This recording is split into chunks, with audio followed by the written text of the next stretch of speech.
my God, there's so many friends. Hi, Rachel. Ellen. Hi, Ellen. That's so cool. I'm going to read some names out loud. Alana, Allie, Andrea, Blair, Danielle, Ellen, Kelly, Rachel, Sean, Charnay, Trang, or Sky, Eve. Oh, they're going too fast for me to catch up. Michael, Emily. That's so cool. Andrea, Hannah. I might have missed some. They seem to populate not in any particular order. It all Ellen happens in a sent a flash. message to say hello. Oh, look, here's a chat. Yeah, she sent a little chat. Oh, hi, Ellen. Okay, Eleni, let's do this. All right, let's get started. Hi, everyone. My name is Eleni. I am the executive producer of our Brains Meet Beauty podcast, and we're so happy to welcome all of you to our second virtual event called Relentless Networking. So today's event was put together with our current environment in mind, and our panelists, who are also podcast guests on our show, will walk us through some tips and best practices on how you can network while we don't have the opportunity to be face-to-face with people and connect in person. So the event is going to be just about 20 minutes long, and we'll have an opportunity at the end to answer your questions. So you can see at the bottom you have a little Q&A icon. It's either at the bottom or the side of your screen, and you can type your questions into there, and we'll make sure we get to them at the end of the webinar. So with that, I'm going to pass it over to our podcast host, Jody Katz. Hey, everybody. I'm Jody Katz. I'm the host of our Brains Meet Beauty podcast. If this is the first time you're meeting our show, let me tell you a little bit about it. We are a career and life journey podcast. So while we are rooted in the beauty and wellness industries, our show really focuses on human stuff, which makes this topic of networking something that comes up quite often.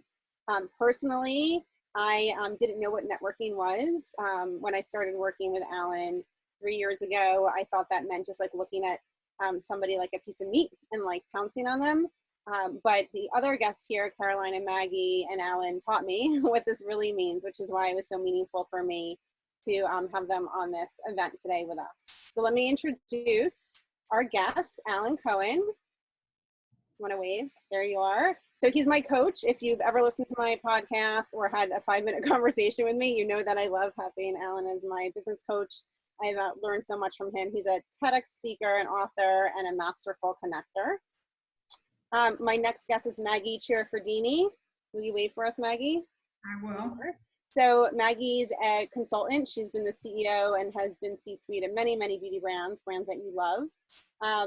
She's been an incredible friend to me and Base Beauty, and she taught me how to move my ideas forward without hesitating. And she's also a generous connector. And then Caroline Fabrigas.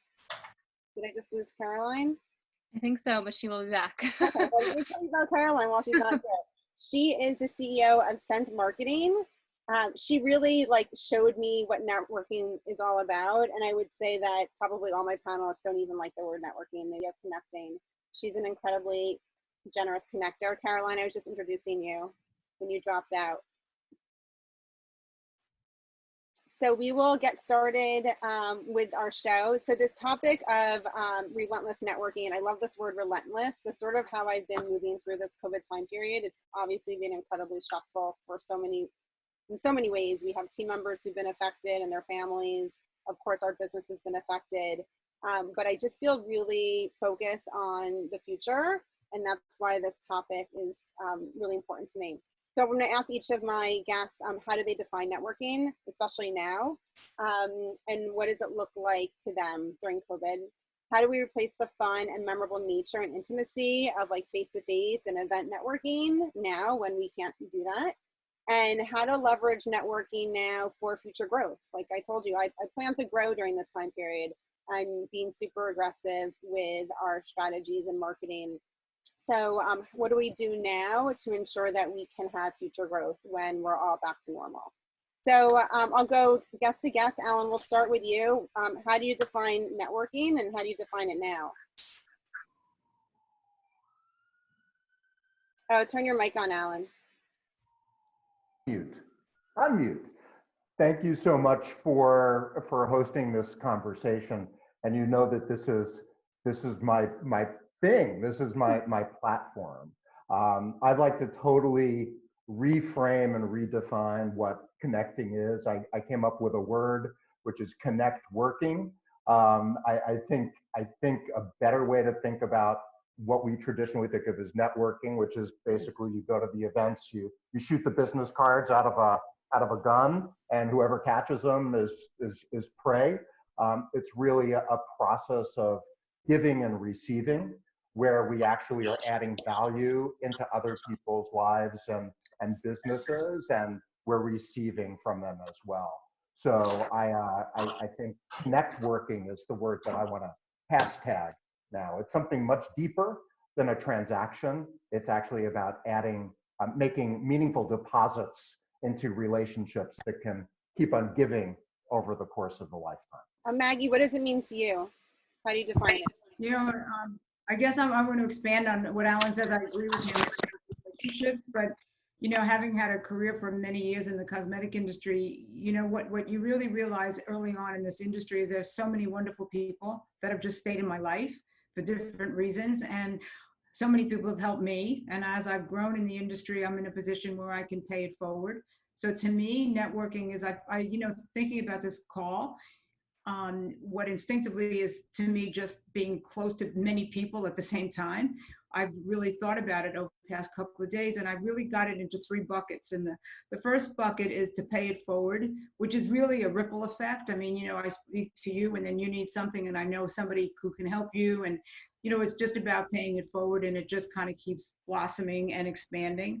And the second one is just connecting the dots, because so many people and so many different channels, and you're able to say, well, I know someone who can help you do that. And before you know it, you're connecting the dots and adding value to people's lives. And the third one is just because this industry is so full of dynamic people. And I always, if I meet somebody who's got to say, you should be in the cosmetic industry and I know where you should start. And, so I think it's a combination of loving the industry and loving the people you meet and just, being there for everyone. Thank you, Maggie. And Caroline, I was asking the question, how do you define networking? What does it mean to you?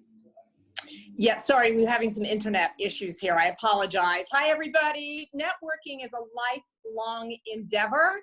It is a part of everything that we should be doing all day long. It's pursuing things and people that we're passionate about. I have always thought that networking was not just shaking a hand. Well, in days of old when we used to shake hands, it was not just about shaking a hand, taking a hand. It was about giving a hand. So it's about being of service, being of help. It's about creating situations for needs and leads. And again, it's really, to me, it's a lifelong pursuit. And sorry for the technical glitches there.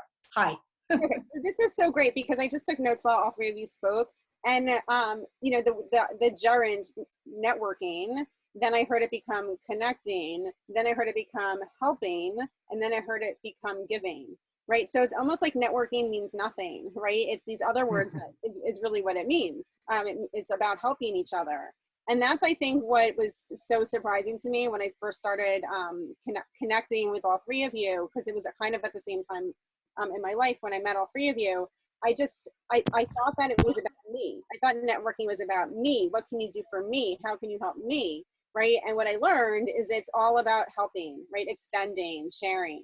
And that really blew my mind. So for all the young people on the call today, because I know we have a lot of college students who are looking to pursue beauty as an industry, like this is what this is all about. It's like, how can you help your friend? How can you help your friend's friend? And then your friends will help you, right? It really is like a karma thing, right? It all comes back. Okay, so that was like so cool. I just took so many notes.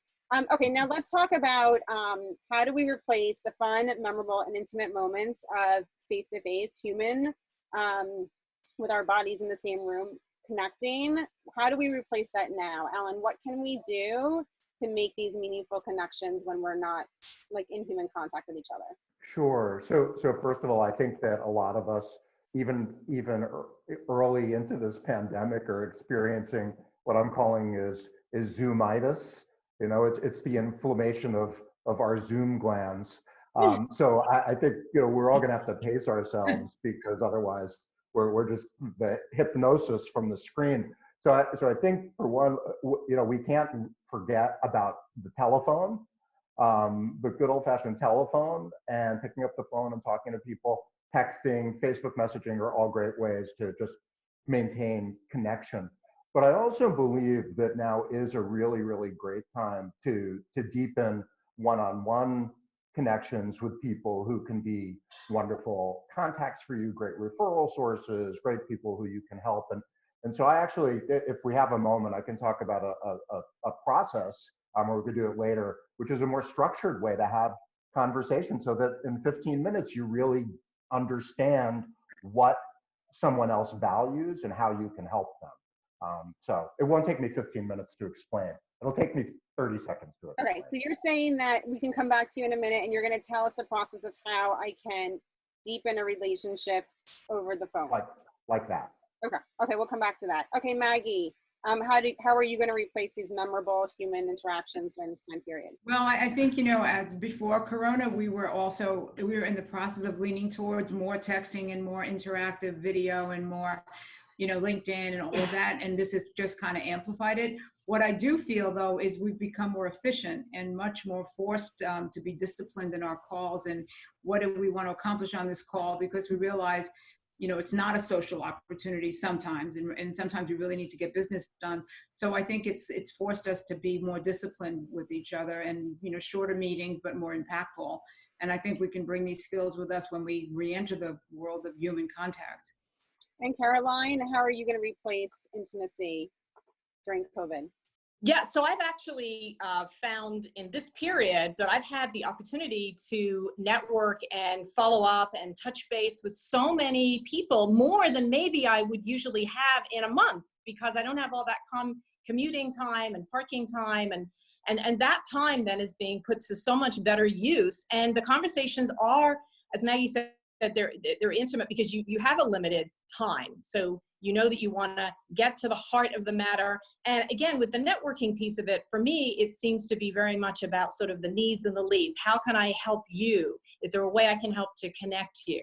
And I think very important as well is, having these intimate discussions kind of forces you to also put your makeup on, in a time when maybe we don't want to put our makeup on because we are home. The discipline that Maggie talked about, put a nice top on, make sure you have the bottoms too, but put some makeup on and maybe set a nice glass of water and appreciate that time as if you were at a fine restaurant. So those are just some tips, and I'm finding I'm doing so much more of it, and so happy and excited to see so many people even in this month that I would probably not see within 6 months. What's so interesting about this, the intersection of everything you just spoke about, and it makes me happy because the whole purpose of the show, where Brains Meets Beauty, is to humanize our business. And I think what this pandemic and how scary it is in so many ways, not just from a physical and safety way, but also the health of business, the financial security approach. People are becoming a little more human, right? They're saying oh, I have to get off the phone now. I have to feed my kids lunch. They're admitting in a business situation that they have children who have needs, right? I was just texting with a potential client that we're hoping to get their work and start their work next month, about human things, about real life. And people are much more willing to recognize that we're not business robots, right? We're human beings, and work is a part of our life, but it's not all of our life. And, I'm going to keep encouraging people to do that. I think it's going to be healthier for us when we come out of this. Okay, so my next.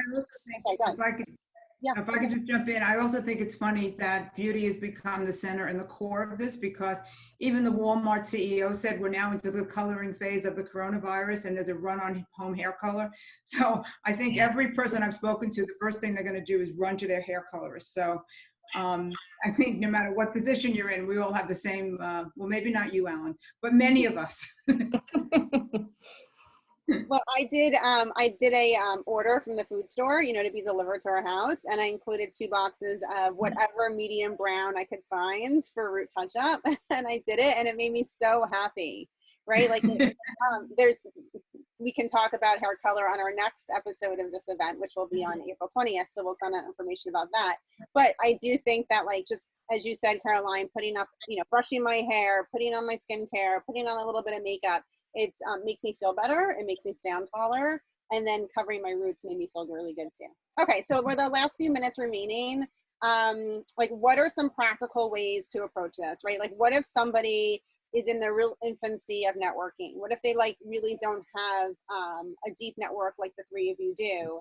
how can they approach people on LinkedIn over email that in a way that's sensitive to our circumstances, but also gives them future growth opportunities? So Alan, let's start with you on that. Earlier on, I talked about making deposits into relationship accounts. And I think in order to make a meaningful deposit, we have to know what's important to another person. What are their goals? What are their aspirations? What are their hobbies? What are their interests? What are the other networks that they're a part of? What are their charities? We can find out a lot of those things through LinkedIn. We can find out even more of those things when we're able to get a person on the phone. So even if as a college graduate, I don't have a vast network. If I know that this CEO, I'm using a crazy example, loves unicorns, right? Has like blogged about unicorns.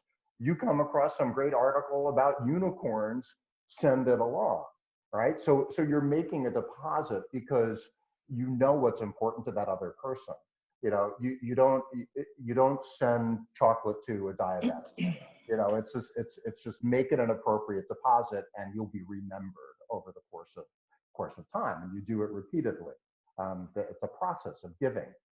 Jody, you talked also about the sort of karma of it, but the law of reciprocity says that, you know, the good deposits are going to come back to you. They're going to be returned to you, maybe not from that person, but energetically.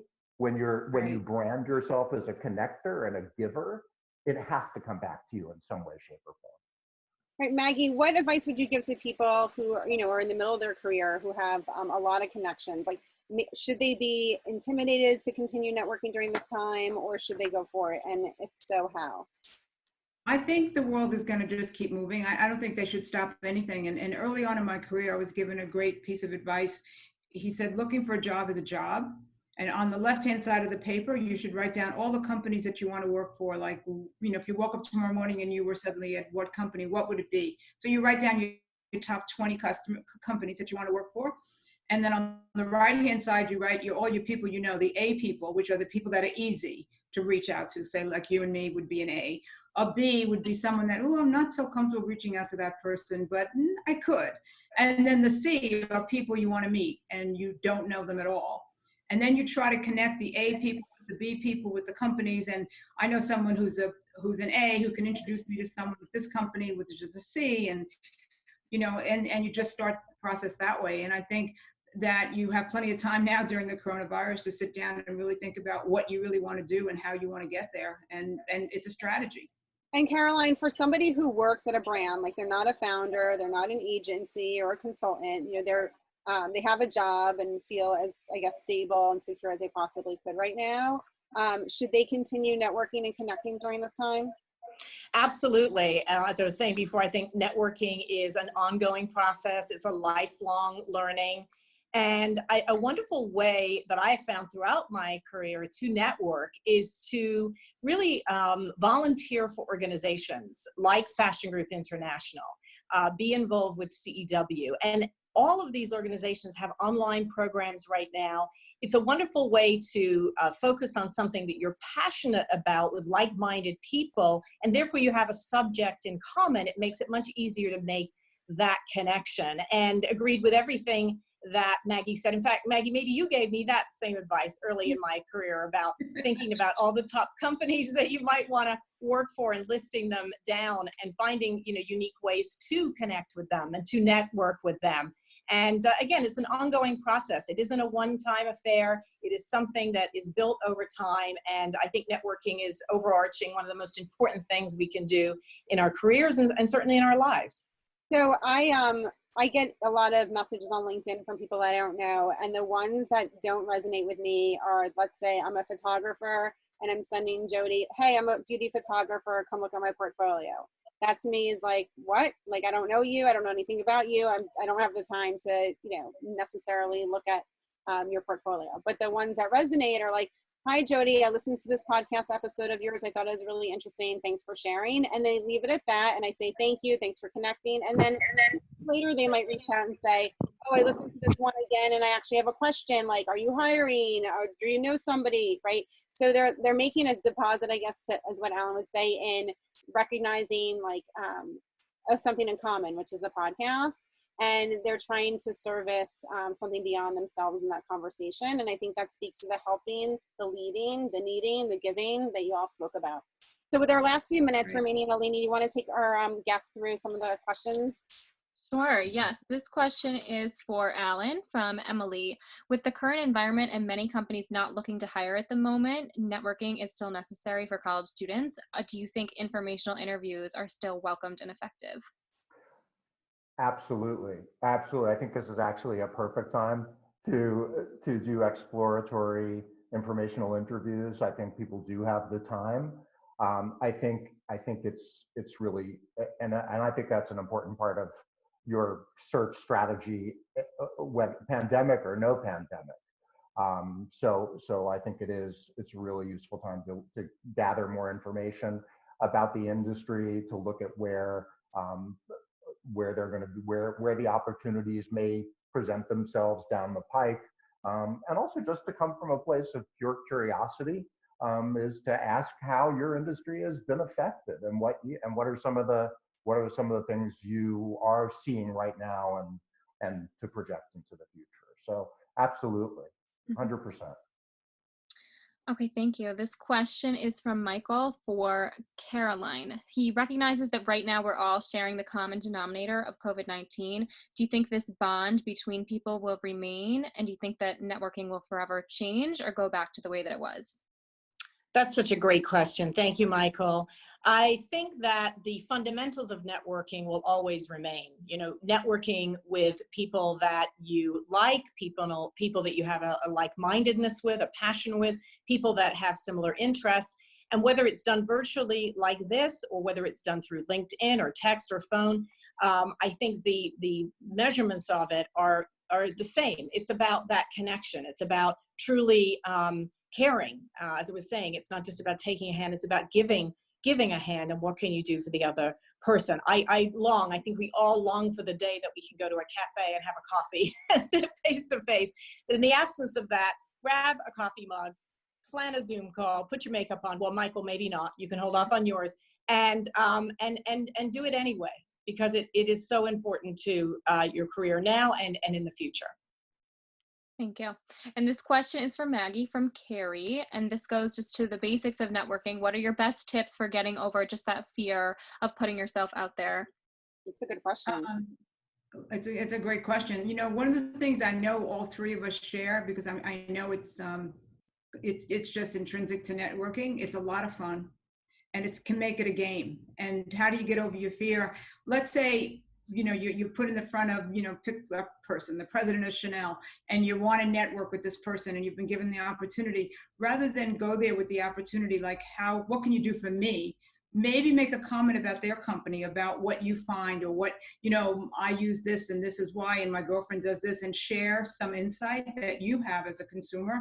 So in other words, bring something to the meeting. Just don't go there looking to get something from the meeting. And when you do your research before, it's kind of fun to figure out, how can I make this person sit up and go, oh, thank you for sharing that. So to me, it's more of the challenge of making it fun and making it interactive, and seeing what you can bring to the meeting as opposed to what you can take away from the meeting. That's such a great question, because for me, it was always so fear-based, right? Like, networking was exactly what Maggie talked about. Like, I can't talk to this person, I'm terrified. And then I learned from my panelists that this really is about sharing and giving. And I think now more than ever, anybody at any age is sort of a marketer's dream to reach, to talk to in terms of the customer, right? Like, the interns on my team at Base Beauty are a wealth of knowledge and have as many good ideas as the people on my team who have been doing this for decades. So if you do come to these conversations from a place of, hey, I'm a consumer, I love your brand, versus what can you do for me? I think it really changes the dynamic and definitely makes it more fun. This should all be fun, right? I think the word networking is an unfun word, but if we think about helping, giving, meeting, leading, it makes it feel a lot better. So now we're at our 25-minute mark. So this is the end of our show. Everyone on my panel today is a guest on my podcast. So you can go to Where Brains Meet Beauty Where Brains Meet Beauty podcast. What's our website address? We're brainsweetbeauty.com is our website. We're also available on iTunes, and we're Brainsweet Beauty Podcast Instagram. So go to our website or download podcasts. You can listen to their podcasts over and over again and share them with friends. And thank you all so much for joining us today. This is super fun. Bye. Thank you. Healthy. You too.